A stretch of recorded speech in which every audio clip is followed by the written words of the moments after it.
Yeah, I ordered an Osa smells like poo cup, coffee cup, and an Osa smells like poo tumbler. So for wine at night and coffee during the day, because we do 2 streams usually.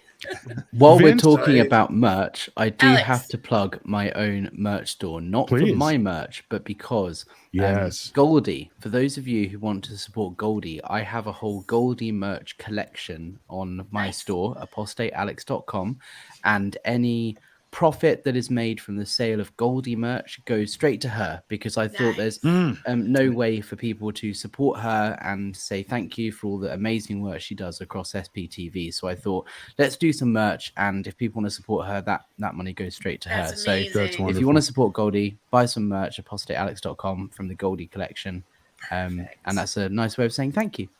Absolutely. Perfect. Are we able to buy Goldie coffee yet? Does Goldie have a buy me a coffee? Because you can buy a Goldie mug, but she does not have buy me a coffee as far as I know. Okay. But we should get her on that. That kind of coffee. The first Yeah. coffee. Yeah, we got to get on that. Her and Julie. So But just hi, in everyone, case and hi, Mark, by the way. I just want to say hi to everybody. I was a little late because I had to go to the bathroom after being on the live. Steve-O called it. He was listening. Yeah. Boom. Yeah, I called you Steve, out I just- publicly on that one. Sorry about that. So I just wanted to say, just in case there's anybody there who doesn't know already, like they wouldn't, I'd like just to show here, I put like Apostate Alex's YouTube channel and now his website. He just said he has merch, and especially merch, not especially, but also merch for Goldie. I don't want to say like, also merch for him, but merch for Goldie. And Mark Fisher and Janice Gillen Grady have the Our Scientology Story Spilling the Onion YouTube channel, which you should all check out, which I was actually watching just now. Nice. Yeah, and don't just subscribe to either of these fools. Go and join. Go become a member to their channels. I'm excited. Yeah, thank you, Denver Steve-O. You joined, and we really appreciate it. Absolutely. Yeah, everybody, we've got memberships, and we're trying to. I'll be honest with you. Okay, we have to get 30 members like in the next 2.5 weeks, and we do that. YouTube's going to pay Janice and I a $500 bonus, right? So even if you just join at the $3.99 level for a month or two, you can cancel at any time. You know what I mean? It's just all you do is you sign up for the peeling supporter at $3.99 or whatever you feel like. We get over 30 subscribers. Janice and I get a nice little bonus. And plus, you'll like the content. I think Denver Steve-O, you saw the photos I put up, right? At the yeah, absolutely. The photos of the Grand Canyon. I honestly, I just joined because I want like the secret phone calls with you two. So that's right. Yeah. No, what we're going to do is one-on-one phone calls or live stream with people, cool. For like 10, 15 minutes once a month. If you're a peeling master, that's our top level. Where you can ask us, personal questions, whatever, anyway.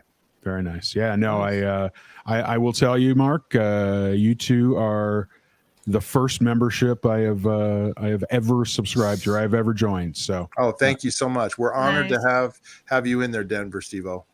My first subscription was actually through Apostate Alex, so we can have a circle going on here. And I was gifted one though, because I wasn't subscribing to anybody at the point, and I was gifted one, and then I paid it forward. Like I renewed my subscription, and I actually gifted subscriptions to his channel too, because thank you. Support. For me, the memberships on my channel is more just to show a sign of support, and you can get these little emojis. I've got like a PTS badge and L. Ron Hubbard little emojis you get in the chat, and the idea is just supporting the channel and being a part of the thing, which is which is good. So it's a way to support. We love the subscribers, and trust me, we're not. The way we looked at the membership was we're not going to hold back information that we were going to provide to everybody. We're just going to add some extra stuff, okay, like one-on-one communication, a book from Janice. You get an autographed copy of her book as a peeling master, and we just want to give some extra stuff in exchange for supporting our channel. Financially, it helps. It helps get the word out there. So anyway, that was my way to get her book. So. Yeah. hey, I was going to mention Denver Steve-O and Chad, little Chad. Looks like we're all wearing the blue Hawaiians. I was going to say, look at that. Yeah. I didn't get the memo, otherwise I would have found. That's okay. You and Marilyn match. And I should Yes, be wearing black. I should be wearing black too. I'm wearing 'cause then a it would be branded cool. hoodie. Oh, There you nice. go. Nice. Very That's nice. cool, Alex. Very nice. And then, hey, Marilyn, I want to ask you before I forget that you posted some pictures today on Facebook from your special place. Where is that? The with the lake and everything. It was beautiful. It's Lake Winnipesaukee in New Hampshire. It's the biggest lake. Well, Duncan knows more about it. He's right next to me. But yeah, it's the largest lake, like circumference wise. Come on over, Duncan. In New England. I've never been to New Hampshire. That's one state I've never been to. I'd love to come up there sometime. Well, you're welcome. This is the lake house that's in Duncan's family. We don't own it ourselves. It's in the family. Yeah. So, but we get use of it, which is great. And so That's wonderful. Very blessed, yeah, or very fortunate, whatever you say now. I don't know about Mark, but I am definitely streaming on my channel. And if you are I'm watching this, I'm not streaming. We just You're finished welcome streaming to, Mark. we just finished streaming with Aaron. I'm not streaming, so you can watch it on chat. Clearwater Chat or Maryland's or Denver's channel. Alex. well, I was going to say, if you're watching this on my channel, please use the link in the description and go and watch it on Marilyn's channel so she can get the watch hours and the subscribers that she needs. Thank you So anyone much. watching on my Thank you, channel, Alex. go to Marilyn's, watch it on Thank there. you. It's the same stream, just a different link. Thank you. What did y'all Thank think you, of the Alex. show tonight? Did you watch? I did. Yeah. While Yeah. I was messing with my equipment because I had to lug everything up here, and Duncan's got the bungee cords out and the duct tape, and I'm trying to go around him so I can listen to you guys. And I'm so glad that Reese was on with you. Mhm. And Yeah, she's wonderful. I've never Janice. met her before. I Yeah, didn't know she's a anything about her. sweetheart. That's awesome. Yeah. Yeah. it was I a love- great Yeah, show. she's great. Yeah, I love hearing the stories about the switch from LRH to DM and how things just went crazy. Yeah, and we're not saying that Hubbard and Scientology is the answer. Okay, Right. We're just trying to tell the history of what it was like, because it Right. was immensely different back in the day before we left. Before Miscavige, became a maniac. But and that's not to say it's all perfect or good, but Yeah. we're just trying to give another viewpoint for people. Go ahead, Alex. I'm sorry. No, I was just moving my pop filter. Oh, sorry. okay. I thought you were. We have this little thing. You put your finger up if you want to talk. Sorry, no, I was just fiddling with this. And did you catch the part where, like, we did a video and Janice's two dogs were behind her, and all of us started having a 2D session, and Oh, she man. didn't realize, and I had to tell her, Janice, and so she got him to stop. But somebody then chatted in saying we have to blur it out.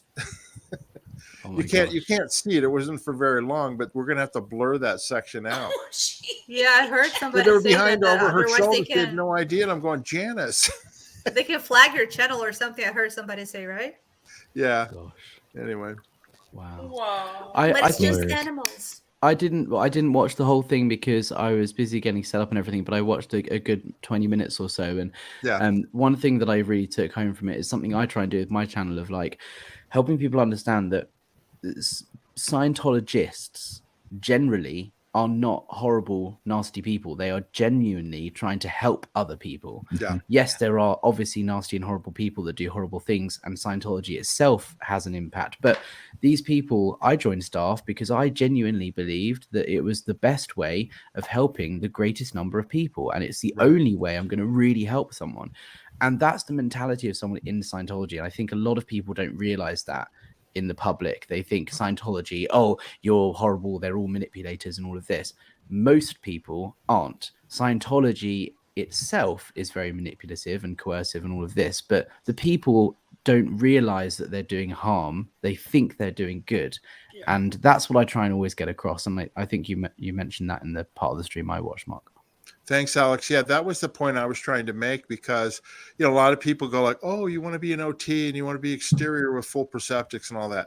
That's pie in the sky. That's not why I joined staff. I joined staff because I wanted to help people stay off drugs or get off drugs and communicate better with their family and have a better life, and the biggest upset for me about not being in Scientology is not, is basically that society has really gone downhill quite a bit. And there are things that Hubbard did that he worked out that could really help people, but then they're not doing them. You know what I mean? And that's what's disappointing to me now as I get older. I think also that Scientology is such an extremist belief system. If you're fully indoctrinated, you're fully a Scientologist, you think that not just that this is a way to help people, but it's the only way to help Right. people. And the principles and teachings and the things that Hubbard stole and took from different places, there's elements of truth and they do help people, otherwise people wouldn't join in the first place, but they take it to the extreme, which is where it then becomes damaging. If you look at some of the core principles, man is basically good. That, there's nothing wrong with believing most people want to help other people and they're genuinely nice people. As a principle, yes, but they take it to the extreme and that's when it then becomes harmful. Exactly. Well, it becomes controlling at that point. It also, the thing is, and this is something Hubbard said, and I completely agree with it. You can take medicine that's going to help somebody, but if you misuse it purposely, you're going to hurt them. And it's the same thing with some of the things in Scientology. You can use it to help, or you can also use it to hurt. And Miscavige is a good example of that. But Alex, I was going to say, I think it was last Monday when you were on with Janice on here. Yes. I loved your explanation of what about auditing, about getting processing from Scientology, about you have a temporary euphoria when you get out of session. And that totally described it for me, because I try and explain it to people that it's like when you have a good session, which you're supposed to have every time, when you walk out of that session, you're floating on air. I mean, you literally feel like you're floating on air. It's an exhilarating experience. And you said that perfectly, right? And then it would get to the point where you were just doing it all the time. And then they would send you out somewhere to a dark alley so that you'd get keyed back in again, so they could take you back in and run other sessions, because people would get so keyed out, is what we would say, so keyed out that they couldn't counsel anymore because there was nothing there for them to look at. But I thought that was a perfect explanation for the feeling you get when you get auditing. It's different than a sec check or where they're trying to find out your crimes. This is where they're actually having you look in and actually handle emotional problems that you've had in your life and that type of thing. And that's what hooked me when I was a teenager. That's the thing, like the idea of confronting trauma and things that have happened in your life and, processing that is a good thing. So the idea behind it works, but Scientology auditing goes to the extreme, and then it's used for interrogation with sec checks and so on. And then you start talking about past lives, and then you access a part of, like, that's where it then becomes harmful, because you're not necessarily confronting the emotions. You are talking about them and intellectualizing rather than feeling them. Well, and then you believe that L. Ron Hubbard, everything he says out of his mouth is the word of God. And so therefore you believe everything that he says, including the OT levels, which to me, I did them, but I didn't get gains on those. I got gains on the other processing that I did. So, that's the cult mentality, is like, oh, the leader can do no wrong. Well, guess what? Nobody's perfect in this world. I hate to tell people that, Yeah, absolutely. I really like and respect how Janice always, basically she did have a lot of admiration for LRH and growing up, but she also tells stories where he was definitely human. I mean, he would have blow ups, and even tonight she mentioned how he borrowed money to buy St. Hills and never paid and never paid it back. I was like, wow. Aaron was shocked too. Aaron was like, "What?" Never.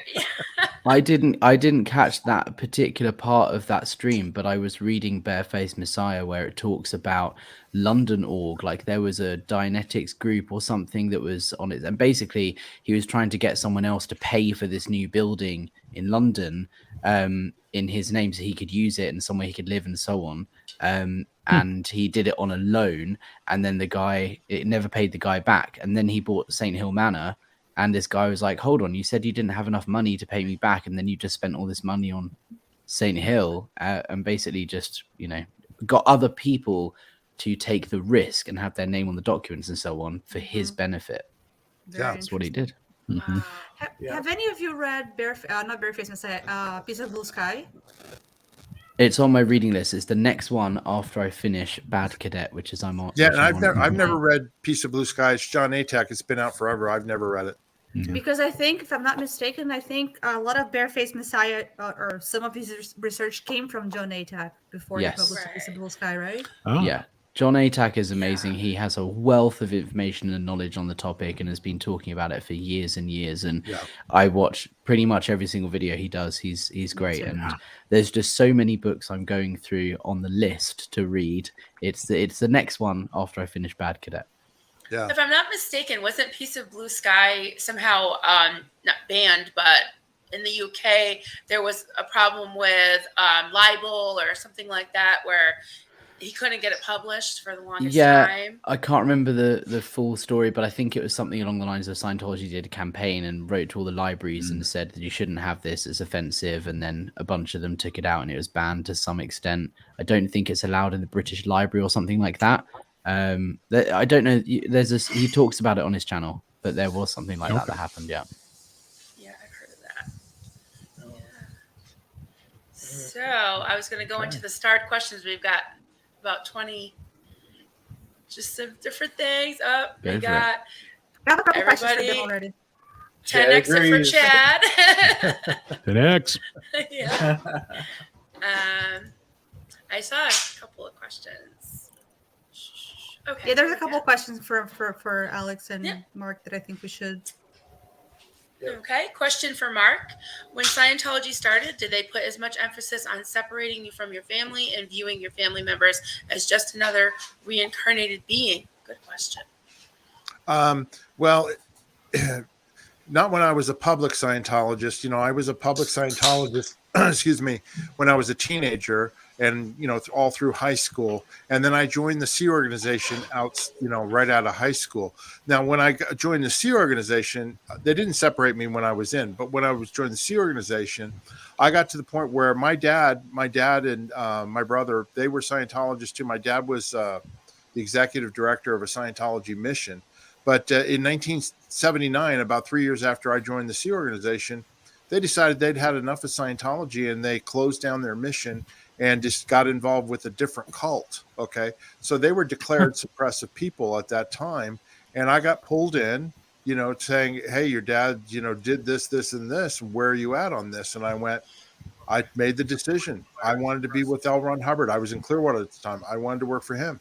I decided I'm disconnecting from my dad, you know, and that's where it becomes difficult. I was disconnected then from my dad for about 11, 12 years, actually, no, 12 or 13 years, while I was the remainder of the time I was in the Sea Org. And then even when I got out, it took me a couple of years before I actually recontacted him and my brother. And, you know, that's where the separation comes in, you know, and I actually blame myself to a degree because my goals were more important to me at that time than my own family. It's unfortunate. And so that's the choice that I made. And I had regrets about it. But my dad and I did reconnect, and my brother and I are, you know, reconnected, and we've been together ever since. So I was able to come to terms with it. But yeah, no, they did separate when I was in the Sea Org.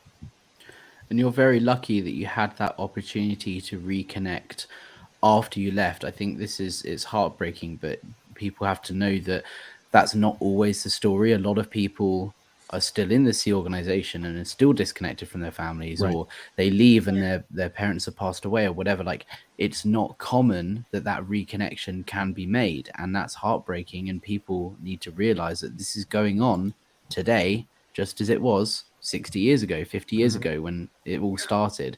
And that just makes it more real to me that this is currently happening, and it's being subsidized by US taxpayers. You as a US taxpayer are subsidizing this behavior, which just makes it even more outrageous. And just to add to that, just to reinforce what you just said, my sister, who was a public Scientologist, she never reconnected with my father. And as a matter of fact, when I left in 1990, she disconnected from me, her and her husband, right? And so we were disconnected for a long time. And then it wasn't when my sister ended up passing away in 2012 from colon cancer. And they didn't even bother to tell our family. I found out about it on Facebook 6 months after she had died, that she had even passed away. And then I had to tell my mother, who actually still alive, that her daughter, who was our oldest kid, that had passed away, and she didn't even contact my mom because she had disconnected from my mother, who had never been a Scientologist. And the whole reason that she disconnected from my mother is because my mother was connected to me. Isn't that crazy? Wow. Yeah, It's it terrible. is. It's unbelievable. Yeah. I'm sorry you went through that, Mark. That's a Yeah. really it's, horrible you know, experience. it is what it is. That's why Janice and I on our channel, we're starting to call out Sea Org members who are in there that we know they have elderly family members who have not been in touch with, and we're calling them out. Good. Yeah. It's really Yeah.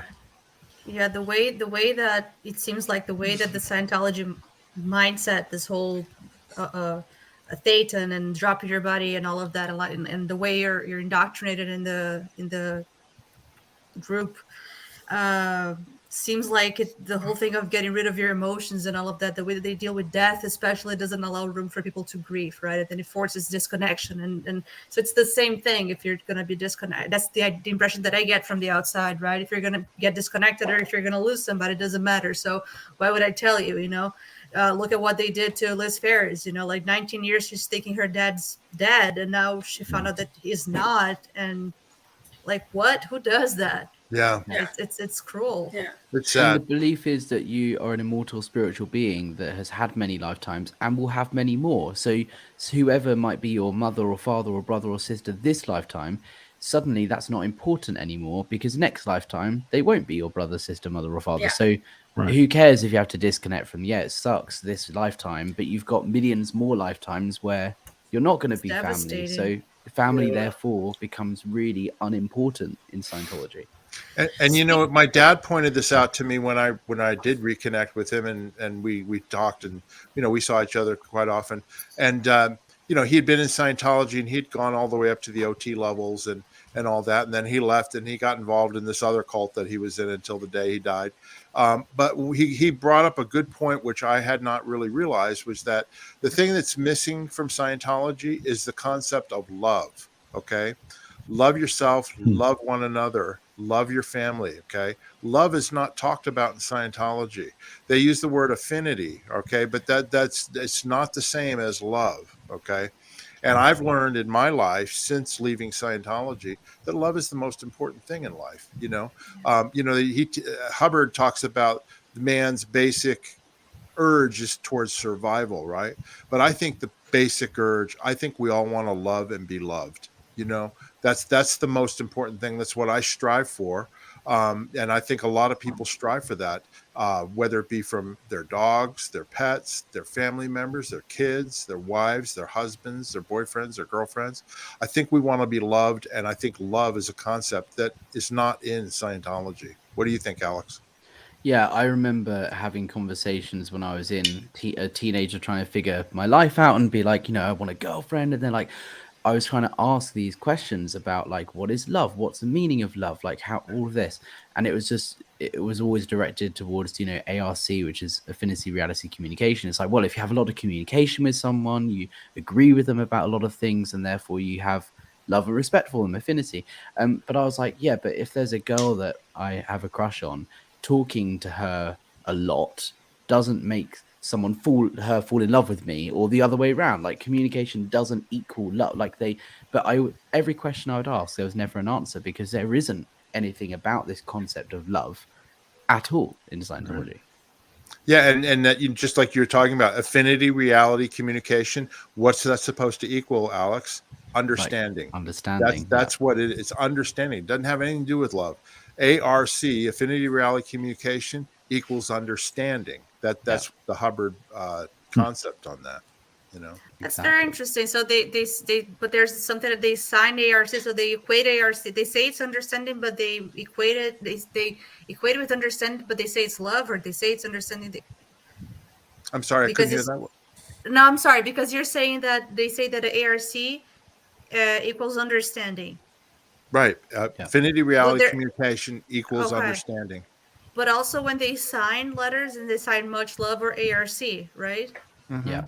So it's in a sense they sort of equate it with love or or is that not it? I don't know where the ML thing came from. Like we would always sign. I don't. You probably the Yeah, same. There's no like love every in that ML. every letter, it's always much love or ARC, and it's just kind of like a sign off, like best wishes or kind regards. Yeah. Like there wasn't Yeah, it really was much like meaning saying behind it. sincerely, but Hubbard did that on his own letters Yeah. that he wrote to public, because he wrote "Much Love, Ron," and so that became, even in internal dispatches and memos, you wrote "Much love, Dave." Much Oh, love, I've Mark. seen nasty letters saying horrible things and then signing Much love. ML. I'm like, there's no love in that message. Yep, I love it. it's true. But I like ML. I used to sign much love already before that. And then when I learned that I just signed ML, I'm like, I'm taking this back from Scientology, even though I was never in Scientology, because it's horrible that they say that, and the guys saying use on Hollywood Boulevard, much love in the same breath. Yeah. What? Yeah. It's just one of many contradictions in Yeah. Scientology, Yes. and you don't ever stop to think about it or question it in your mind because you're thinking about other stuff and you're doing so much. Like it never, once you're in, it never crosses your mind to question something like that. Sure. Which is where the indoctrination happens, and because of that, you lose your critical thinking skills. Oh, right? it's very easy for me to sit here from the outside and judge and say that's crazy, that's insane, that's weird. But when you're inside of anything, you have, and they're keeping you busy, right? Yeah, for sure. Yep.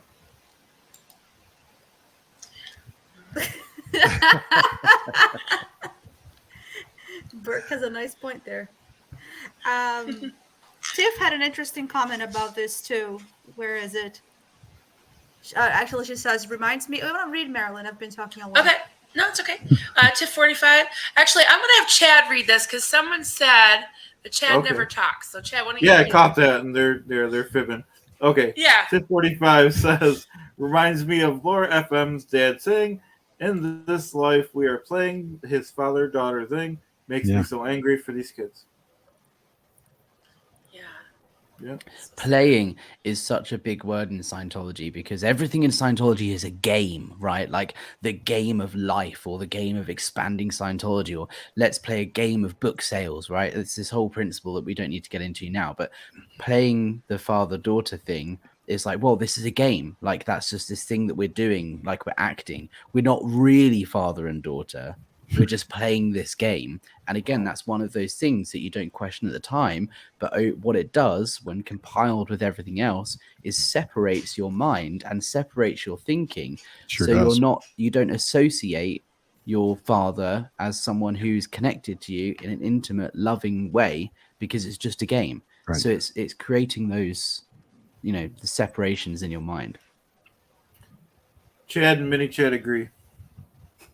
Witness has a point about that. She says, Chaz is a little bounce. Chaz like the bouncer, he observes. Yes.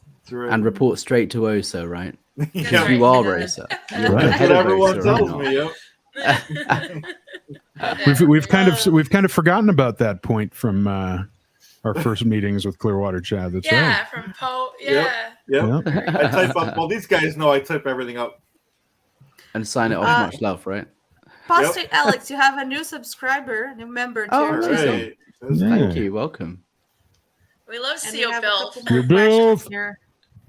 We have a couple of questions here. Let's see. Maryland.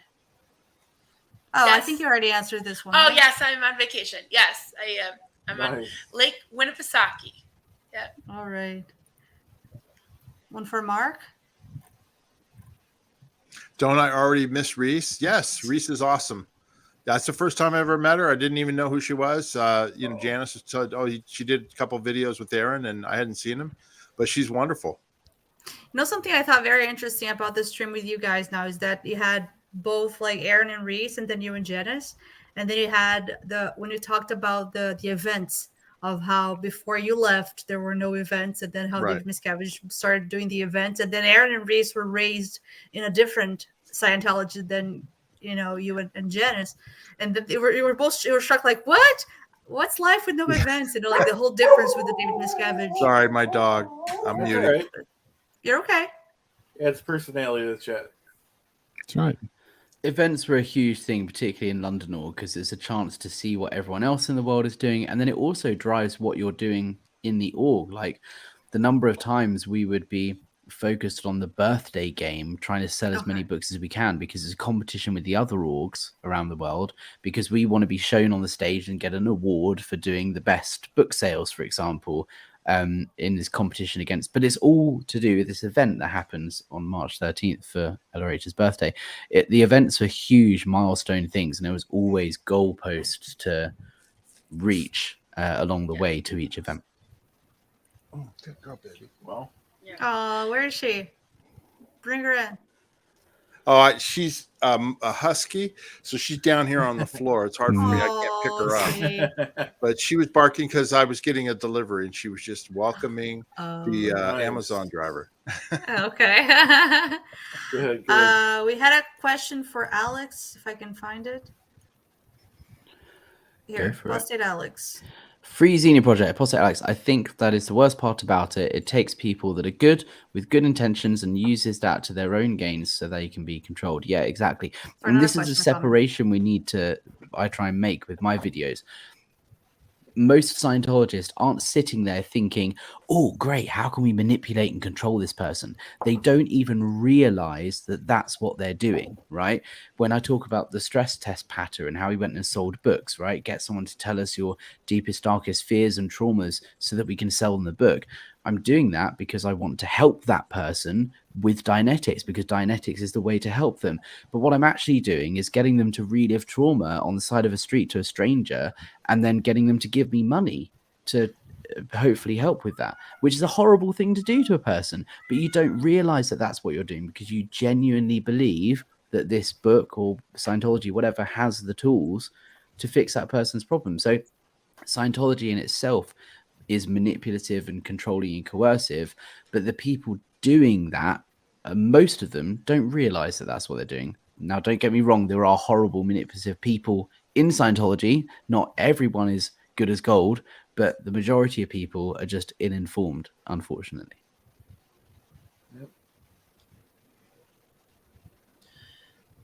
Okay. I'm afraid to speak because I don't want to. I don't know if there's a lag up here, but so this guy has something to say, Duncan Honig. Every cult draws in well-meaning people. They don't know the rabbit hole they're getting into. So that's pretty much every cult, I think. Yeah. There's so many parallels when I hear you two gentlemen speak about it. I'm like, oh, that sounds like this in our cult. Oh, yeah, that makes sense. We had this feeling, the whole greater good thing. Like we didn't believe in reincarnation, and we didn't believe in a lot of the different things that you were focused on, but it was like that greater good. Like you have to give up everything for God. You have to focus on that. And there was this thing, I don't know if anyone has seen the documentary Shiny Happy People with the Duggars. The IBLP was the cult that they still follow to this day. And that was the beginning of my whole indoctrination as I was in my teens and 20s was this whole authority thing. So even though we didn't have like a fake Navy or whatever, it was this authority structure.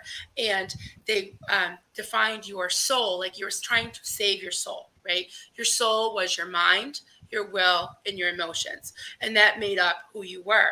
Now you had to give that up. You had to give up your mind. You had to give up your will, what you wanted for your own life. And you had to give up your emotions. And with that came things like relationships, family, your job, pretty much everything that made you an individual and made your identity. Like Duncan and I had to ask permission to get married, and pretty much had to ask permission to stop having kids, to have kids. Like it was to go on vacation. Like sometimes this place would be sitting here because we would be feeling guilted that we couldn't come up here. So yeah, it was just nuts. And like when you guys talk about it, I'm like, yeah, I can totally. And it takes me back to that. And so many cults and even abusive relationships are the same way. So I think what you guys say and what you present is so so useful and so important to get out there because it could help someone to avoid, getting into one of these high control groups. And that's my passion. As you can see, I'm passionate about it. Yeah. No, thanks for sharing that. Mhm. I wanted to make an observation. Shortly after I got out of Scientology in the early '90s, I hooked up with, I had a friend who got involved with Amway. Does everybody know what Amway is? Oh, yeah. I don't know, Alex, if you have that. It's a multi-level marketing where you're buying soap and detergent and things like that and getting other people to join that are under you. And it's this whole pyramid thing, right, that you're building up and all that. And I joined because it was my friend and all that. And I was like, okay. And I introduced a couple other people, but he was really, really into it. Right. So he took us to Salt Lake City on his dime. They had a national convention. Okay, in this huge basketball arena there were probably 10,000 people in there. And I'm sitting back and I'm watching and I'm going like, they're all dressed the same. They're selling books and tapes.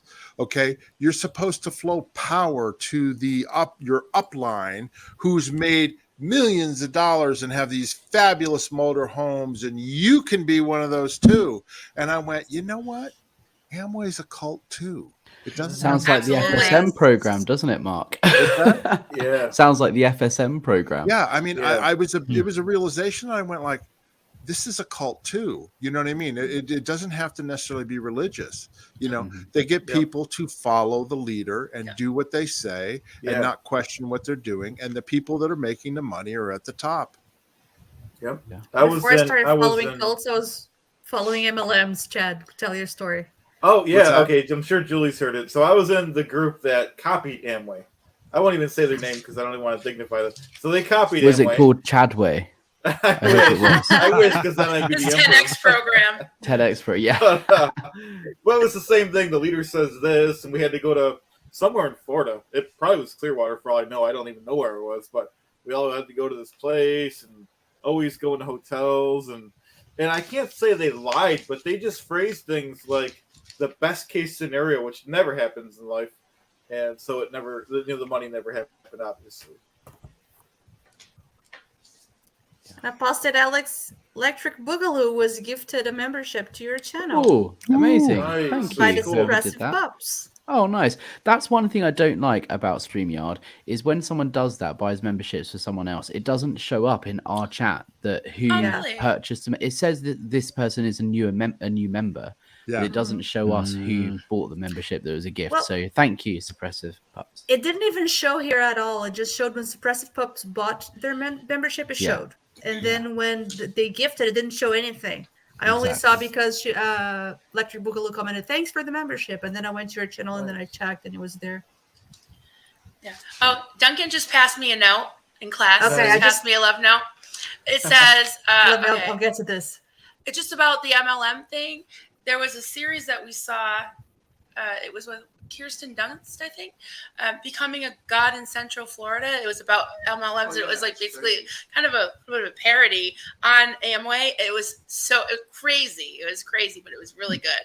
So if you want to, anybody wants to look that up, it was really intense. But it's called Becoming a God in Central Florida. If you find a link and post it on the chat here, that'd be cool Okay. too. Yeah. That'd be nice. I just wanted to say, Cassie Isaac said, Alex is so damn cute. Well, thank you. I am very tired. I've literally just got back from a festival and it's almost 3 a.m. So thank you. That's extra Because I special. don't feel like that. And that's extra. Then extra. Didn't special. you text me from a tent? Weren't you like in a tent last night? You were texting me from.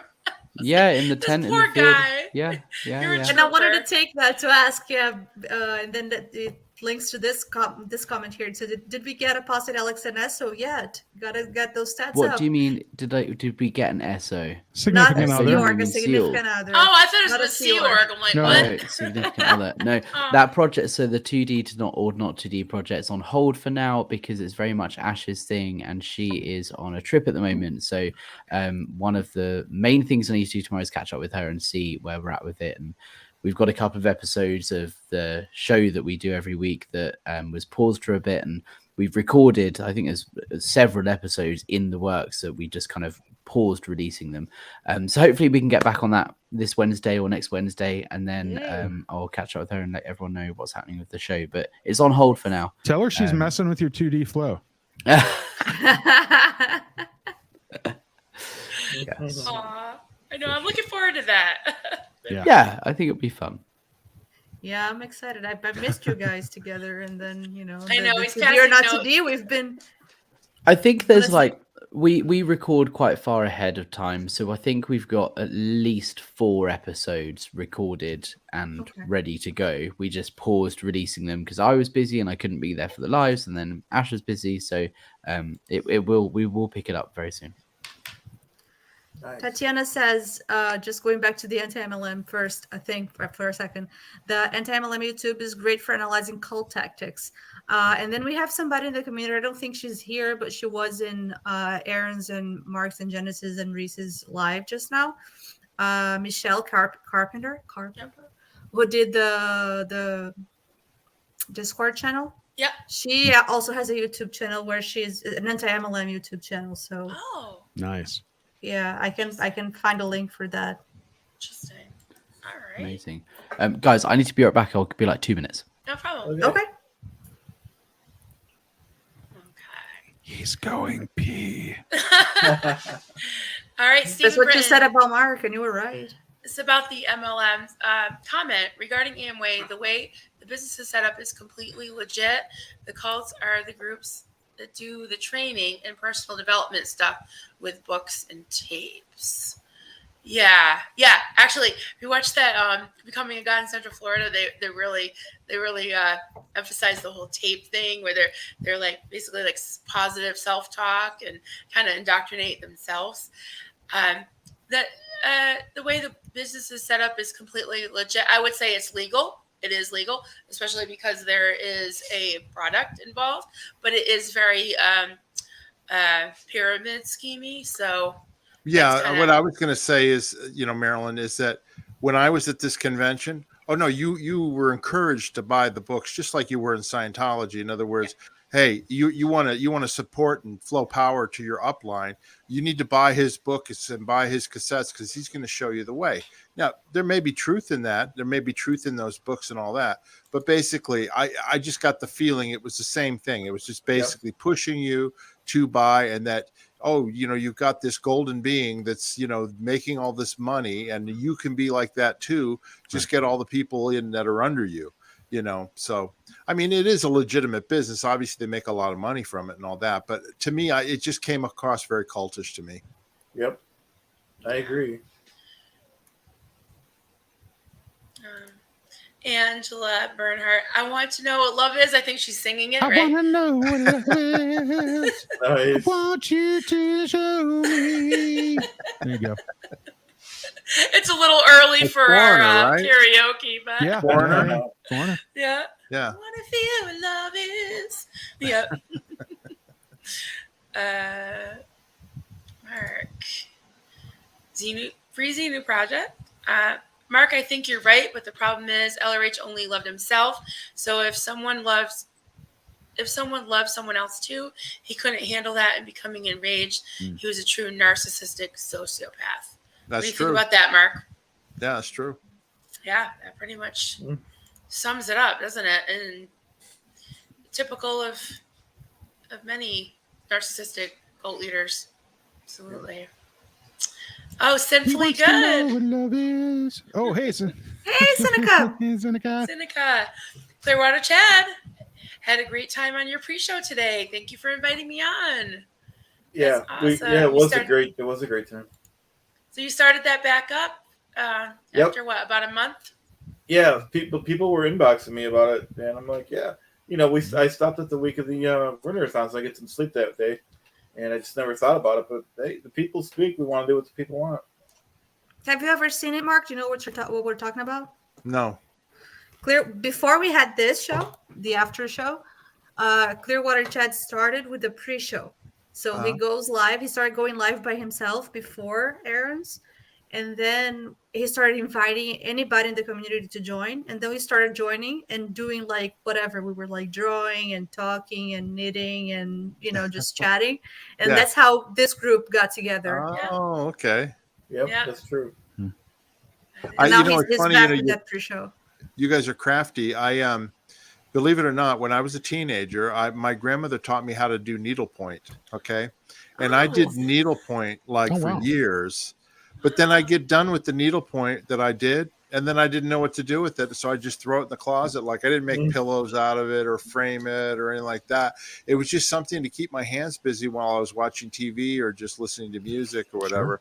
So, and I loved it. To me, it was like coloring with yarn. Do you know what I mean? Yeah. Yeah, absolutely. Nice. That's what I feel like too. Like I like watching TV and doing things, but now with the cell phone, with the smartphone, and it's like, haven't been doing as much. Yeah. I was so amazed. I was so amazed how many crafty people and creative people there are. And if you think of it, like that's kind of how I started watching SPTV. It was I would been listening to podcasts, and then I thought, well, I can still crochet, and because that's kind of my side hustle that turned into like my business. But it's great because I can still have my hands free, but listen to this. And there's so many people that do that. You know what's really great as well for former Scientologists? It's like art and creativity and music is a really good way for anybody to, learn about themselves and take their mind off things and like do something fun and enjoyable and creative. Right. And for people who are in Scientology, for example, that are trying, there's this whole process you have to go through of like refinding yourself and your purpose. And particularly those in the SEAL Corps on staff will find it difficult to be okay with not having to work and be productive all the time. And something like crocheting or whatever creative thing you want to do, it helps you just kind of get into this space of like, no, I'm not working here, I'm just doing something that I want to do that's creative and cool and nice. And that's a really good way, I think, of helping people on that journey. So That's I think you'll be point, helping people without even That's realizing very that. interesting. Yeah, that's kind of what this YouTube channel has become for me. It's like a hobby for me. I love the creative aspect of it. I love doing the thumbnails. I learned how to use the computer graphic stuff to make a thumbnail and then to put. I don't know how to edit videos yet, but so that's why I use StreamYard. But just doing the thumbnails and the advertising and all that, I find it fun. You know what I mean? It's like you're doing it and you realize you've been doing it for 2 hours and it seemed like 5 minutes. Yeah. So I'm not very creative. I can't paint or that type of thing. But for some reason I can do these and I enjoy it. You are though. I was gonna say you are though. You have been doing the thumbnails and the presentations. Yeah. Also. Yeah. They're awesome, and I see that I see you're having fun. Amy also is having a lot of fun. She's creating like the intro. Yeah, and I do the slides too. Janice sends me the photographs and we put them in order, and then I do the slideshow and put it in PowerPoint and all that. And that can take hours, and it's a lot of fun. And if I'm missing pictures, I'll Google and look for something, and I'll find it, or trying to make it as understandable as possible. And to me, that's a lot of fun. I did do a lot of training on movies and cinema when I worked at over Golden Era Productions and editing and that type of thing. So it's bringing back some of those skills that I learned back then, and I'm enjoying it. Well, Mark, we'll have to jump on a call, and I can help you with showing you how to edit videos and stuff, because that'd be great. It is a lot of fun, and I find I get engrossed in it. Like the documentary I released recently it ended up being a huge project, and I was like, started editing and thinking I'll just spend an hour or two doing it this evening, and then next thing you know, I'm like, whoa, it's 6 hours have gone by because I thoroughly enjoy it, and it's a good fun thing. Yeah, I'll find myself up half of the night doing something, right? Doing some sort of editing or some sort of. And honestly, I know that one, Steve. Well, right. I'll tell you what I haven't been able to figure out is how do editors do this jump cut? It's like you're talking, like I'm talking to you right now, and then you can see an edit and you're still talking, and then you see another edit and you're still talking. I don't understand how that is, because when I did editing back at the day in Gold, I mean, you had to have you'd have transitions, you'd cut to another camera or something. Right. But you know what I'm talking about, right, Alex? And yeah. Yeah, So we'll I- have to jump on a call. I'll help you. I you. figure when I was just watching Kelly's the one with Mitch, just her during her premiere, and I figured as I was watching it, I assumed that she interviewed Mitch and he did all of his stuff, and she was like in pajamas or whatever, just going, "Ah." And then she like re-videoed all of her going ha, ha, ha, ha, ha, all dressed up, and just cut those into it. I have no clue. I don't know how. Yeah, but that was my guess, is that she just like, it was like early one morning, she's like and then she just refilmed all of her stuff. So I don't know if funny. she did that, but it's that's a It funny can be thought. done. It can it's be cheeky, done. right? Yeah, there have been a few videos I've worked on where like, I mess up a word or something, and I think, should I re-record that just to get the word? And I was like, no, it's not worth it. Yeah, for, right. like, just a Well, and few that's seconds. why when I started the channel, and Aaron said use StreamYard, you know what I mean? Because I didn't want to spend all day editing videos, you know what I mean? And so StreamYard made it very easy. Right, Jeff. And at first we did video recording, but then Aaron said, no, do them live, because it doesn't matter if you make a mistake, you know what I mean? Just keep going, And so that's where we've gotten to do that. And but I'd like to get, like, I see Amy on some of her videos. She does a great job, and she's talking, and then something flies in, and it's right there that she's talking about, and then it flies out. It's kind of cool. Yeah. I can't But I'm make with the Aaron. I can't make the queen bee fly through, She's Oh, got that's that so- mastered. That is so cool. Like, I wonder how she did that too. But I don't know anything about editing or anything. I just think editing is like a lot of hard work. Animation I stuff, the animation stuff is what really gets me. Editing, cutting between things for the most part. Yeah, except, what you're talking about, Mark.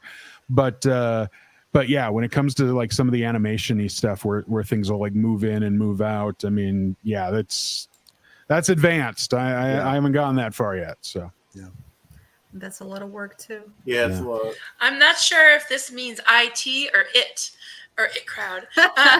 Dustin, I think it's it because we're not IT crowd. it's the crowd. Destiny. Well, I'm just saying they're talking about IT stuff. The Never-End seem to know how to bring in the it crowd. I think it's it. It Yeah. crowd, the it. Oh, you guys are the it crowd. Yes. We Yeah. got it going on, okay? You're the Nice. cool, yeah, Yeah, you're the yeah, cool- you're I the agree, you mofo. are. You're the mofo. Yep. You're the big mad mofo. Do you have one of those wallets? You need that wallet from. I do actually have one. I bought one at a motorcycle rally about 5 years ago. It says "Bad Mother," you know what? Yeah. Yeah. 'Cause I love Pulp Fiction. I Pulp went, Fiction, oh my my god, I gotta boys- buy that wallet, and I Oh, have that's it. great. My sons both have one, and my son-in-law. It's a thing, yeah. That's awesome. Yes, we're so glad to have you. We're very privileged when both of you offered to come on. Well, we sort of dragged Alex, but You Like, didn't oh, yeah. drag me. You asked, and I said, yeah, it completely depends on how I feel when I get home from this festival. But And I'm that's always why up this for it. morning I was like, "Are we sure we're gonna have Alex? I'm gonna put his name, but he might be tired." I was like, So thank you hey, very much, Alex. as of 1:46 a.m. last night, yes. Yeah, I mean, well, look, we've got to support each other and help each other out, and Yeah, you guys are a absolutely. big part of the community, and Thank you. you add value in different ways. That's the beauty of having individual creators, and so so the least we could do is jump on your stream, and you guys can come on our stream, and help each Yeah. other Yeah. out, right? Yeah, And appreciate everybody's that. opinion is valid. You know what I mean? Nobody's opinion is greater than anybody else's.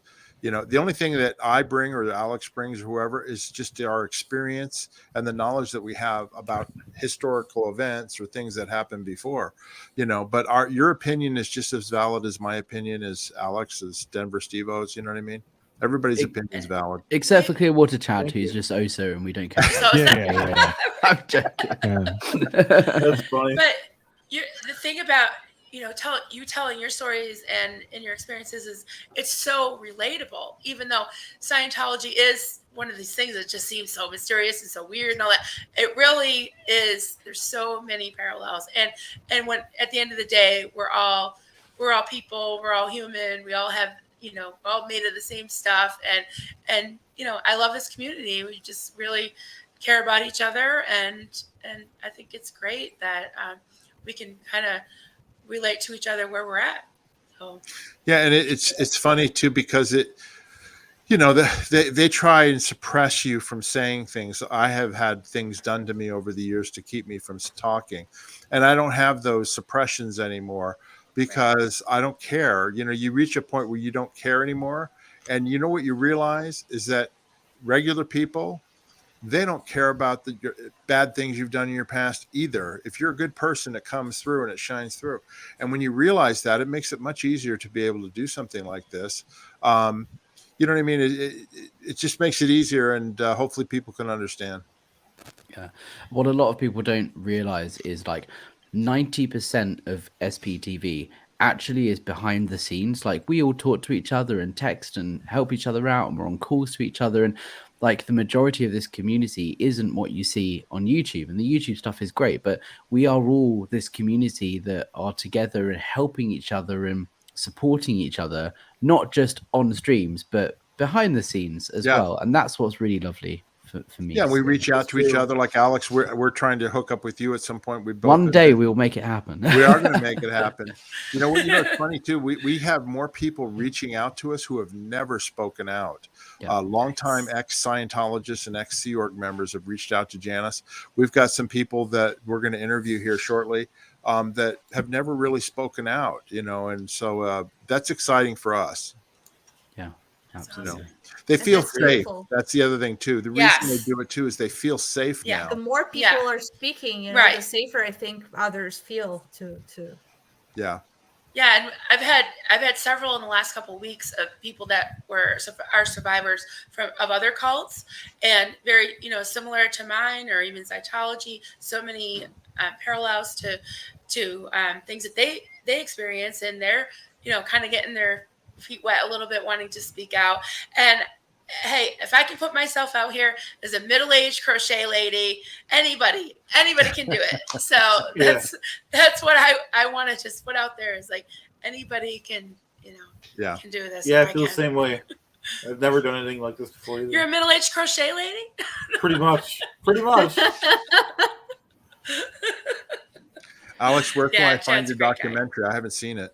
Oh, thank you, Cassie. Yeah, so I called it The Second Dynamic, and it's all about, it's on my channel. It's about 35, 40 minutes, something like that. It's all about Scientology's track record with LGBTQ plus rights, and how in Dianetics, the one that you can walk into any church of Scientology in the world and buy the book, and it literally says that being gay is a sexual perversion, and it's something that needs to be cured. It's a physical illness. And yet at the same time, they promote that they are publicly accepting of gay people and so on. And so I interviewed Kate Bornstein and Nora Ames, and Claire and Aaron make appearances as well. And it's just trying to surmise the whole ridiculousness of their stance on that thing. That matter. And I spent about 3 months working on this documentary. So yeah, thank you, and definitely go check it out. Janice mentioned, I think on the Monday Live, I think that Scientology and Scientologists are the most judgmental people. Do you know what I mean? For like being able to be, you're supposed to be accepting and not evaluate, and not in, you know what I mean? They're he's a this, he's a that, he's a this, he's a that. You know what I mean? They're just so judgmental. It's just ridiculous.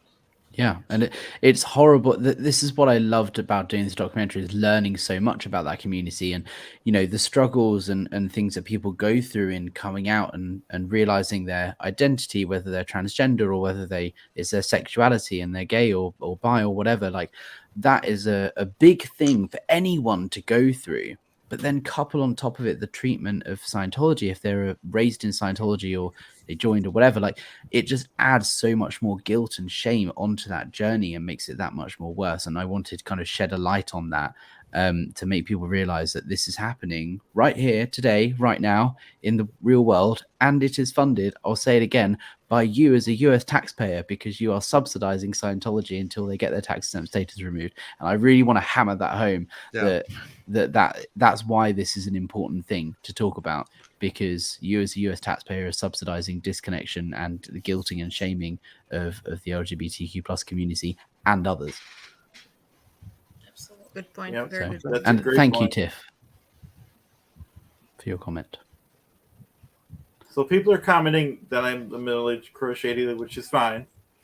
And I agree. But I also want to say I'm also an air-conditioned gypsy, okay? Okay, an air-conditioned That's- gypsy. Yep, that's from a Who song from the '60s. So Okay. it's yeah, if anyone knows We that got song. that. For the record. I want to do something here. I want to do this. There you go. That's better.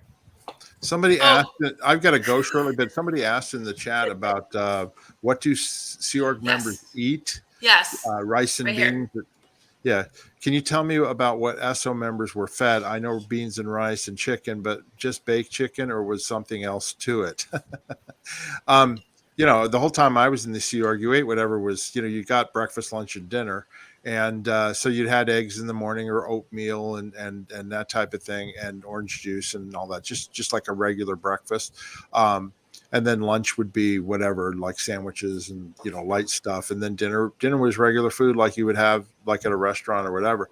But what happened is that if you got in, lower conditions or in trouble, you'd be assigned rice and beans, and they would basically just put out basic rice and red kidney beans, and that was basically what you had, or rice and refried beans. And I had never, ever was assigned rice and beans, so I never had to experience that.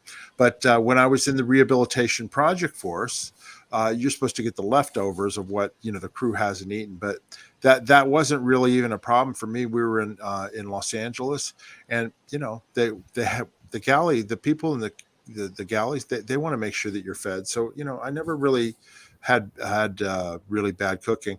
There was one time where Hubbard cut the financial planning to the point where there wasn't enough money really to feed the crew, properly, and the food was really, really bad.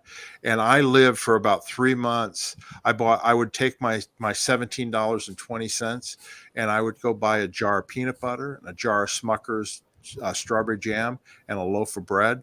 And I would eat peanut butter and jelly sandwiches for lunch and dinner. And that's how I survived for about 3 months. Wow. Every day. That's insane. Wow. And I loved it because I love peanut butter and jelly. Yeah, That's good. That works at least. I think up from the stories I've heard, it really depends on where you were in the Sea Org and whether you're on the RPF or not, and where, because obviously there's not like a uniform. This is the menu for every Sea Org member today in the world. It depends where you are, and some Sea Org members have talked about how bad the food was, and some have said how good it was, depending on where they were and who was in charge of the galley at the time. And it varies greatly for sure. Yeah, I'll tell you a funny story about Miscavige, okay, and eating and food, right? We had pretty good food at the international base because I was always in management or whatever, and we had pretty good food, right? Well, I mean, I have always battled with weight, right? So I read a book called Fit for Life, okay, and it's about food combining. All right. And it's you basically, if you're going to eat like a piece of meat or a steak or chicken, then you ate it with like a salad or a vegetable. You didn't eat it with a starch like potatoes or bread, because the theory is that the food would just putrefy in your system and slow down and you would gain weight. So like if you wanted to eat potatoes or bread or something like that, then you didn't eat meat. You ate it with vegetables or avocados or that type of thing, right? And then first thing in the morning for breakfast, you would always eat fresh fruit, because fresh fruit would move through your system quickly. So that was basically the diet. And I went on this diet and I lost about 25 pounds really quickly, and and to the point where people were like, "God, Mark, you've lost weight. You look really good. What are you doing?" And I tell them about this Fit for Life diet, right? Well, Miscavige was out in Los Angeles at Author Services, which was the for-profit organization for L. Ron Hubbard's books. And that's where he was mainly based, but he would come back and forth to the international base. And of course, I was his man at the base. So I went down to visit down to Author Services in LA a couple of times, and people asked, "Hey, you've lost weight. What are you doing?" And I told them about Fit for Life. So 2 or 3 staff members there at Author Services, they got on the diet and they started losing weight. And so Miscavige noticed it and he goes, "Hey, how are you guys losing weight?" "Oh, it's this great diet. It's called Fit for Life. Mark Fisher put us onto it." Oh my God, he about exploded. The next time he came up to the base, he called me into the office with Mark Yeager, and he told me that he goes, "Fisher, you're on a squirrel diet. What does L. Ron Hubbard say to lose weight?" You know what I mean? And I, blah, blah, blah, blah, blah. And he goes, "Well, you're to stop that right now." Right. And sure enough, I gained back the 25 pounds. Psycho. Jesus. David Miscavige, you're a psycho. Oh God, we laugh about it now. At the time, it was like, what did I do wrong? I'm just eating my food right.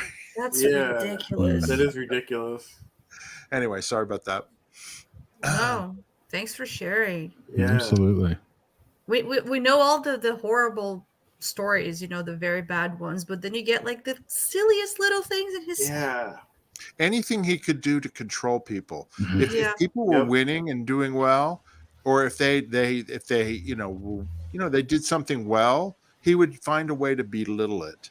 Do you know what I mean? To make less of it in front of other people. That's And horrible. that was his way of controlling. That's why he's sadistic. He really is. He would make fun of people. The things that would come out of his mouth, I can't even repeat. He was the most creative swearer I've ever met and encountered. So I hear. Yeah. I've never heard It's very one sad. positive story about him yet. What's that? I've never heard one positive story about him yet, and I've tried to listen for them. That's a good He point. married Shelley. He was a True. bad sport. Like if you were going to play a game, like when we played basketball, all right, or whatever, he had to have the best players with him because there was no way he could lose, right? So he would get the best players, and then you would play against them, and you were expected to lose, right? But if you won, then he'd get really pissed off. I mean, he was just a bad sport. I'll tell you another funny story. Do you remember there was a card game called Trivial Pursuit back in the 80s? Oh yeah. Okay, it's a trivia game, right? Yeah. Well, he and Shelley went on leave. They went on vacation one time for their family. Sorry, my dog's barking. Sorry. Another member for Alex, just shout out. Anyway, Thank right. you. Welcome. he went on leave back to Pennsylvania, and this is in the early 1980s, and they were playing Trivial Pursuit, and we'd never heard of it. He goes, oh, they tell me it's the latest thing. It's the latest thing, right? So he plays the game, and he goes, it's so ridiculous. He goes, it's almost impossible to do. And we're eating. This is at lunch when we're eating a bunch of people, and he goes, so the Mark Yeager and a couple of the executives, they decided they would play it that night. They played it. So the next day they came back and they said, God, this is such a hard game. And I said, well, what do you mean? And they said, the questions, how do you answer these questions? So I go, well, give me an example. And they go, what's the name of the accounting firm that tallies up the Oscars every year? I went, Price Waterhouse. And they went, okay, No. right. All right. Okay. And then give me another one. So they go sports one. I go, okay, what are the first names of the famous Alou brothers? And I said, Jesus, Felipe, and Manny.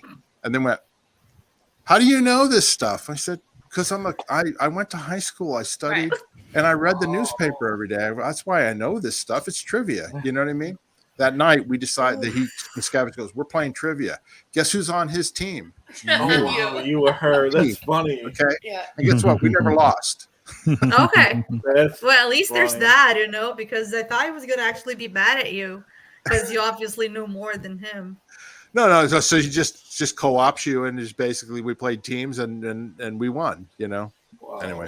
Mark, it's funny you bring that up because it's something I was thinking about tonight when I was listening to the stream and I was working around. But I thought, when you said that you joined when you were 14 or so. Well, I got into Scientology when I was 14. Yeah. Right, but you didn't join the Sea Org until a little bit later. When I graduated high school, I was Okay. 17, almost 18. Right. So, do you think you had a different experience because you were coming out of real world in a way? So you had that background. Do you think that helped you as far I as do. what you I did do stuff? because the thing is like I graduated high school. I had been accepted to 3 colleges: Syracuse University, University of Virginia, and Southern California.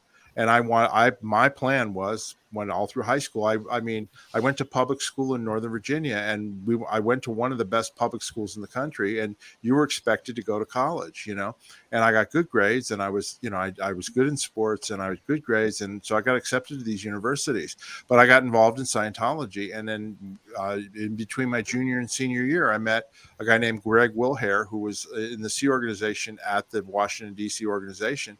And I was blown away. I'd never seen anything like him. And they talked me into joining the Sea organization. And that's where I went. And when I got to Clearwater in July 1976, David Miscavige was my roommate along with a couple other guys, and he had just dropped out of high school 30 days before. So he'd been there for 30 days. Anyway, I had my diploma. I had my high school diploma. I had my Letterman jacket and all that sort of stuff. And I'll never forget, we were up in the dormitory room and he goes, "What's this?" And I go, "Oh, that's my diploma from high school." He looked at it. He goes, "Oh, what a waste of time." He goes, "I dropped out." He goes, "There was just drugs everywhere." And he goes, "You might be the only person on this floor up here," which was where all the Commodore's messengers were, "who has a high school diploma." And it turned out that probably was pretty much true.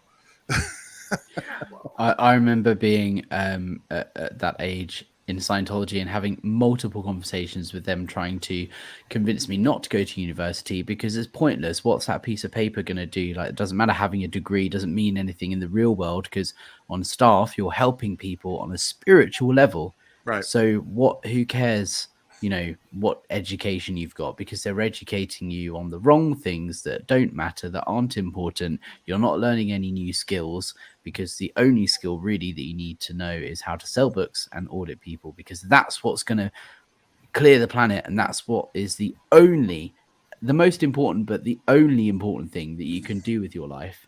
So why bother? Why waste your time and money going to university? That's what they would say to me on an almost daily basis. My father had go ahead. Oh, I'm sorry, Marilyn. I didn't mean to cut you off. No, that's my father had the viewpoint because he was in Scientology at that time. My older sister, she'd gone to college. And then my younger brother, after I was in the Sea organization, he went to college. She paid for both of them.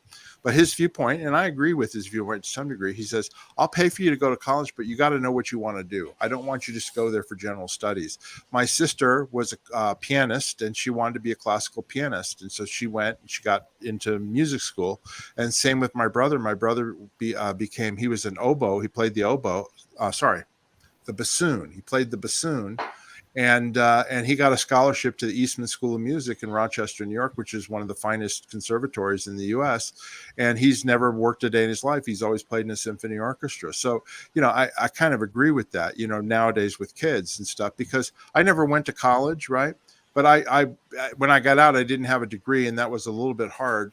But I had skills, and I've always had skills in being able to talk to people and make complex things simple. So I did really well when I was a mortgage loan officer and a mortgage broker, because I could take something complicated that people couldn't understand, like an adjustable rate mortgage, and make it very understandable and simple. So, it is what it is. I wish I had gone to college to some degree now, obviously in retrospect, because I wish I had some of the other skills and some of the other things that you learn there. I think this actually is a good place to jump in for a little plug for the Aftermath Foundation as well. If you are currently in Scientology and need help leaving, the Aftermath Foundation will help you. And one of the things that they do is help you get, for example, a GED, which for any Brits watching or anyone else, that's like your GCSEs, it's your high school qualification. If you've grown up in Scientology or in the Sea Org, you don't have this education, the Aftermath Foundation will help you get that certificate and education that you missed out on, so that you arrive and land in a place where you're on your feet and you kind of, have got the knowledge that you missed out on. So that I just wanted to plug the Aftermath Foundation. Oh, that's very valid. Yeah. Listen, y'all, I have to take off, and my dog needs to get out and walk and all that. But I also was about to say the same thing, because it's almost 3:30 in the morning here. Wow! But well, thank you so much. Yeah. No problem.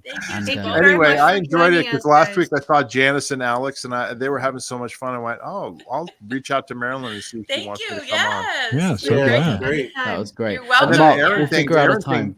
Yeah, the Aaron thing just came up this afternoon. He asked Janice and me. I wasn't planning on going on his channel, but then we ended up doing that. So cool. And, you're welcome back anytime. Thank you so much. We'll find a time with me, you, and Janice to sit down and have a chat and figure out a date to do a stream. Yeah, I'm very interested in talking and learning more about you, Alex. Absolutely. Yeah, 100%.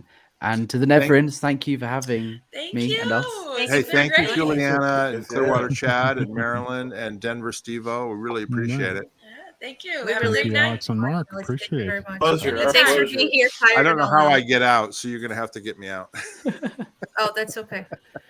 Alrighty, guys. See you soon. Yeah. Bye, Alex. See ya. Hey, here we are. Yeah, that was great. We did it. Yeah, that was awesome. amazing. Yeah, That was always great. nice to hear their insights and everything. Mhm. Yeah, Yep. yeah, that was great. We have Laura FM is not premiering, but she's going live, I think, in 35 minutes. Okay. So Oh. Yeah. a good idea for us to try to Sure. cut Yeah. by then, and Yeah. then so that we can all jump there and watch her. Absolutely. Yeah. Good idea. We've been also putting up some questions that and comments that were there, but there are some that are still starred, and some that were not related. But then the conversation just happens, and Right. you know. Yeah. But so, if you want to tackle Sure. those, Sure. whatever we still have there, I'm not even sure anymore. Sure. Jeff says, I am curious how many have started to learn to crochet since Marilyn started making all the characters for the SPTV group. They're so cool. Thank you, Jeff. Well, I'm blown away how many people. I love it when someone says, hey, Marilyn, I just learned how to crochet, or I'm teaching myself, or I used to crochet and I'm starting again. So that just really does my heart good. I love that. I think it's great. And there are so many creative people. And, when we were, I didn't want to interject too much because I didn't want to have, people talking over each other. But I was thinking about that, how even with myself, that having something that was just my own that I could do even when I was in the call, it really did help me probably save my sanity a little bit, give me a little bit of like the dopamine or endorphins or something to kind of keep me a little bit sane, and also something that was my own. Somebody also said something about, I don't remember who it was, I'm sorry, that something good about crocheting is that you're counting stitches and you have to pay attention to that. So it's like a mental hygiene, right? That helps with all of those things. I had a question for you, Marilyn. You told me you started crocheting when you were 10. Mm-hmm. How did you learn? Well, my adopted mom crocheted, and she was left-handed. So I used to kind of sit across from her. Usually when you teach somebody, you're kind of side by side, but I would sit across from her and I would kind of try to mirror her. And then I would go back, and the first things I had that I made were like, they had like growths and tumors sticking out. I mean, they were terrible. They were terrible. But by the time I was about like 12, I remember I made a cheerleader outfit for my friends, sisters, Cabbage Patch doll. This is dating me, right? This is early 80s. But yeah, that was probably the only thing I ever made without a pattern until Xenu, until the Xenu thing. Hail Xenu. Yeah. David said it was her. Because in the call, you had to do I had to do things that were utilitarian. Like it had to be a blanket or a pillow or a sweater or a baby layette, which is like a sweater with a little bonnet. So I always did things that were, useful. And now it's like I can do whatever I want. I can crochet penises and anything I want. I'm sorry. What was that? That was the first thing. That was her go-to. I only said it once. Funny. I don't want to say it too much. I think you can say it 3 more times. Oh, okay. Well, we got 20-something minutes left. There Simply Good. I don't have the patience to crochet, sew, knit, or anything of that nature. One thing goes wrong, and I'm throwing it across the room. I've been there. Don't throw food across the room. Yeah, but you cook. Right. Don't throw the food. Don't waste it. Don't waste it. Burnt chicken is still good chicken. Deviant Outcast, I think, is the one who said that. That she said that, right? And she's the one who was with you earlier today, right, Chad? Yes. And she was actually asking for you, Marilyn. Oh. Questions for you. Oh, yeah. So, we're busy because you're on vacation and all of that, but maybe next week I can. Maybe next time you guys can link up and Sure. I want to tell y'all about my new YouTube video. Okay, tell us. Tell us, Pete. Cool. Gnome Sane, I think that's what it is, says if Marilyn has ever crocheted Möbius strip, then she can say she crocheted infinity. You know what the Möbius strip is? No. It's the infinity symbol. It's very cool. It's very, very cool. You can do Oh. it. You can actually make it with paper. You get like a strip of paper, and then you. I don't remember how you do it. Like you like stick one side to the other, and you close it like this, and then you cut, and then you open, and then you do something, and then it opens. And it's that thing that inside is out and outside is in. Yeah. That you Ah, put nice. if you put a pencil on it and you just start writing on it, you're writing on the Oh. outside, and then you keep going writing on the outside forever, and then you're gonna find where you started. Yeah, isn't and it you- 2 you'll have- loops? Yeah, I was thinking you It could is very crochet. cool. You crochet a tube into the 2 loops, right? Like have it be a continuous thing, and then you could stuff it, and then make like a pillow, Ooh. like having That's- like I've made penis pillows where like you got the one end That's and then two. and they're really comfy. Yeah, behind your neck. There you go, and that's So I said it too. Could be a And that's sleeping your with Mobius infinity pillow. symbol, the Mobius pillow, or Nice. the 8th dynamic. Nice. You can call it the Gotcha. 8th dynamic pillow. All right. There you go. Stephen Britton says, I Mark. threw my sister's Cabbage Patch Kid out the car window while parked in the parking lot, at least. Yeah, so it didn't go anywhere. Oh my God. Surprisingly, Oh, I okay. didn't get into trouble. Okay. Okay, that story ended well. Oh man, yeah. Back when I was a kid, Cabbage Patch dolls were like the thing. I mean, it was like, you ever see that movie Jingle All the Way with Arnold Schwarzenegger, where him and Sinbad are like tackling each other to get this doll? Like that's how it was. It was like so hard to find. And I think Cabbage Patch dolls were like the first big Christmas item that Yeah. people were like risking their lives to go get. Jingle All the Way, filmed at the Mall of America in Bloomington, Minnesota. Nice. It's my nerd. There you go.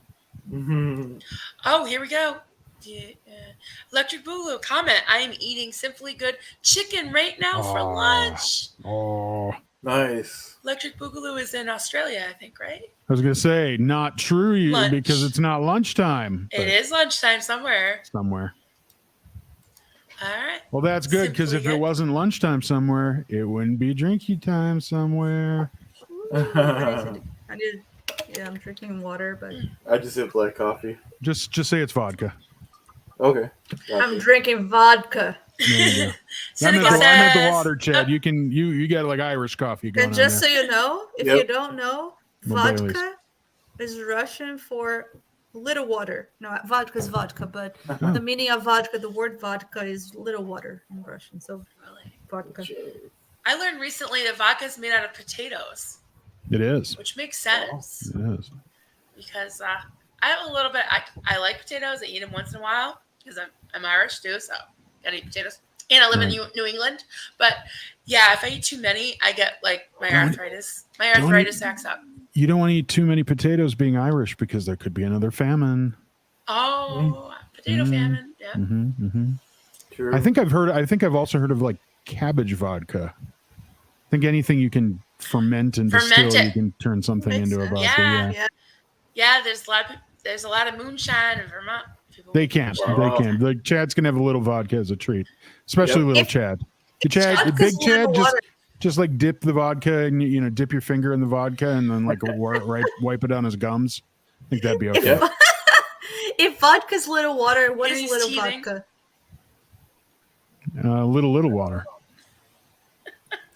David Miscavige water. There it is. There it is. What's little Chad drinking? Little vodka. Black Little coffee. vodka. Yeah. Yeah. So again, Marilyn, your Xenu outfits are so impressively intricate. Thank you, Kayla. Dude. Yeah, I was working on arms in the car. I was making like piles of arms on the way up here because it's about a 4-hour drive, and I was like dropping stuff in the car. But yeah, still trying to finish these Xenus. I got a lot of stuff to work on. And Steve-O, I didn't forget about you. I know I promised you something, so All right. I'm gonna work on it. All right. I'm Nice. getting inspired. Marilyn, working on yarn. This is from, as I learned, the name is actually pronounced by somebody yesterday, Destony. Oh, just Stony. How does the No, Stony? Or is it Destiny? You in the press D Salazar. If it's Destiny, put 1 in the chat, and if it's Destony, put 2 in the chat, and then we can mock the person that calls you Destony, or you can mock me for calling you Destiny. But anyway, you say, Marilyn, working with Yarn has given me so much peace over the years. A warm friend I can always come back to when I need comfort. I know. I love me some yarn. Like I that. miss my piles of yarn, and I miss my doggy. I miss Apollo. Yeah. Oh, Destiny she said says- 1. So that was Oh. Destiny. She says Oh. 1. So Okay. it's Destiny. Yes. Like Destiny's Yes. child. Wow. I was gonna say before. I was gonna say I think it's Destiny because it's Destiny. I've always thought it being Destiny makes sense, but somebody who's often on the go likes to pronounce it as Destony. The po-po. Not saying. Oh no, that's horrible! No, That's Tony. no, none of that here. No. No.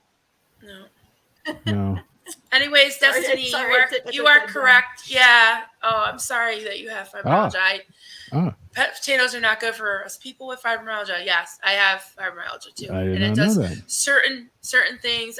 It's a nightshade vegetable, so I have to watch not eating too many peppers and like bell peppers and potatoes. Forgot what else is in the nightshade family, but yep, it's definitely. Wow. Cabbage Patch Nativity sounds like a nightmare. Gross. Yeah, I don't know about that. That's funny. I'm just unstarring some things. Philip, you said Kayla? I don't know. No, I don't know. I'm like Kala in Portuguese. I don't know. I think it's Kayla. Says I know Kala. yes, but it sounds like the way Mark Headley says it. Yeah. I've never noticed. Headley I says haven't it that heard way it. too? Oh. That's Tony, yeah.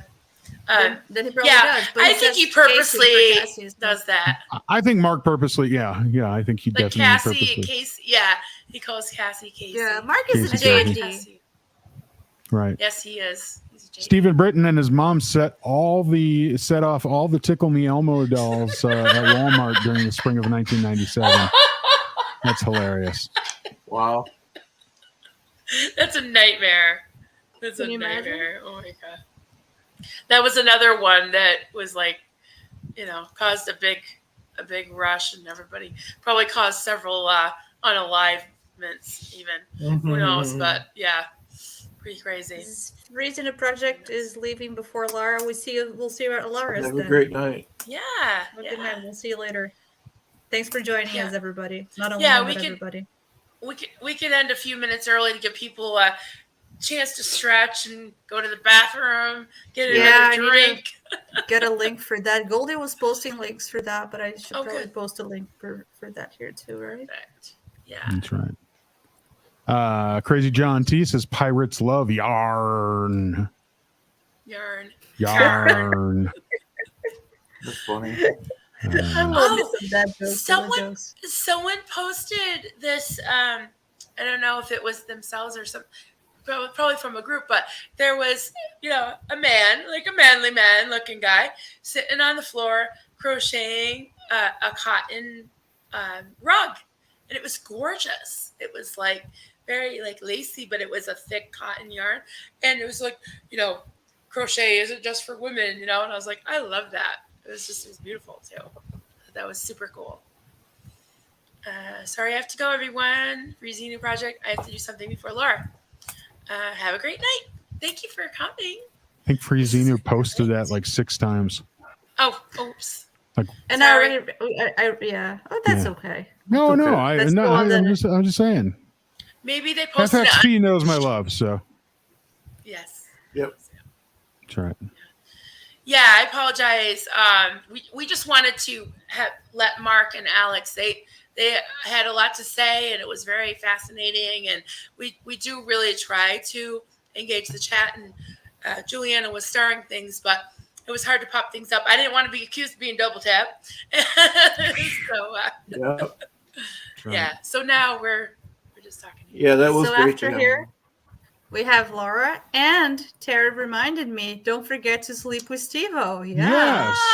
Yes. And before you sleep with Steve-O, it's always funny to say,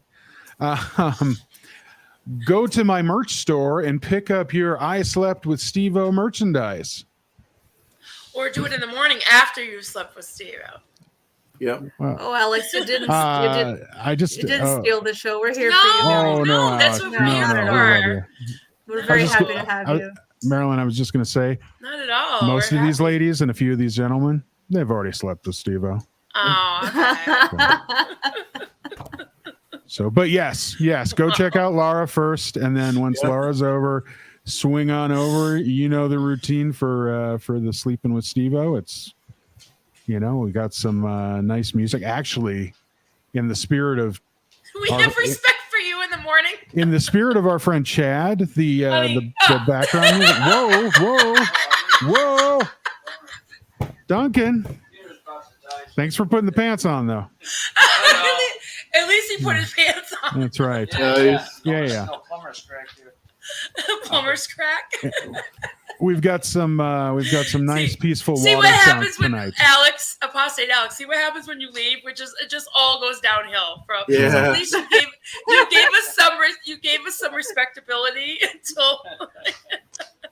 Oh, simply good. I've slept with Steve-O 3 times. Wow. I like this one. Crazy John T. Yeah, pretty much, right? Oh, I should have done that. It's not too late. Not too late. It's never too late. It's never too late. There will John, that shirt will be available starting probably tomorrow. Where are we gonna wear these T-shirts? Like people are gonna be like, They're what supposed does to that be. mean? You get one that's like a little big for you and baggy, and you just wear it Okay.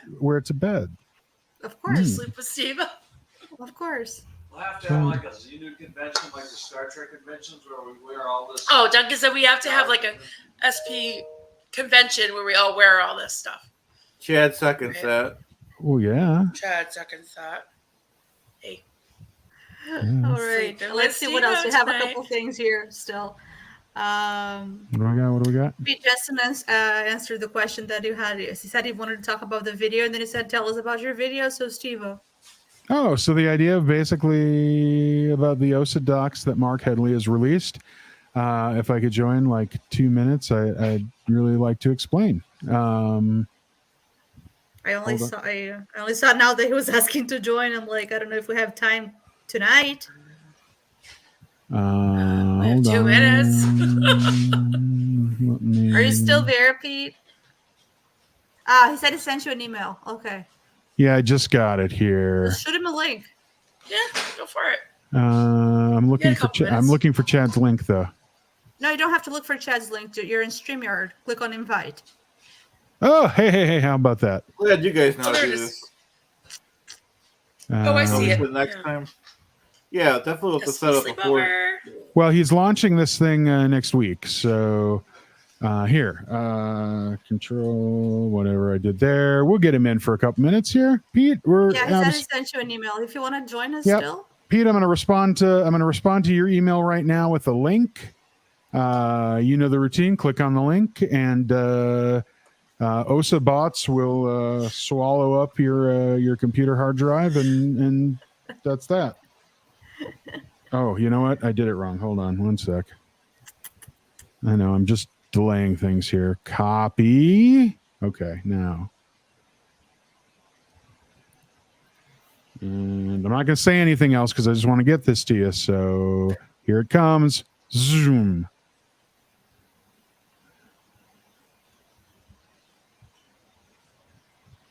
We'll be joined momentarily by Sounds the good. humble and talented Pete Jensen.